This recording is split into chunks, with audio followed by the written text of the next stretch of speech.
আমার লাইফে আমি অনেক কিছু নিয়ে ডিপ্রেসড, বাট লাস্ট 2 days আমি যে বিষয়টা নিয়ে খুব ডিপ্রেশন আছি সেই বিষয়টা হচ্ছে 2 দিন আগে আমি একটা দোকানে গেছি একটা ব্যাগ কেনার জন্য। তো দোকানদার আমার থেকে 3500 টাকা যাচ্ছিলো ব্যাগটার দাম। দেন আমি আমার বোনকে বলছি যে আমার কাছে 2000 টাকা আছে, আমি 2000 টাকার মধ্যে যে কোনো একটা ব্যাগ কিনবো, হইতে পারে এটা অথবা অন্য কোনোটা। দেন আমার বোন করছে কি, ওই দোকানদারকে বলতেছে যে হ্যাঁ 2000 টাকায় যদি দেন তাহলে নিব, আদারওয়াইজ চলে যাব। ও মা, দোকানদার তো দিয়ে দিছে।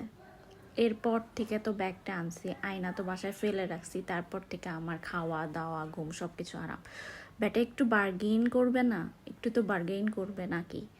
মানে বলার সাথে সাথে দিয়ে দিল, তার মানে আমি ঠকছি। আর এইটা আমার ভেতরে ভেতরে একদম খেয়ে দিচ্ছে। আর ওই ব্যাগের উপর আমার কোনো অ্যাটেনশনই কাজ করতেছে না। আমি পুরো সিক হয়ে যাইতেছি যে আমি ঠকে গেছি।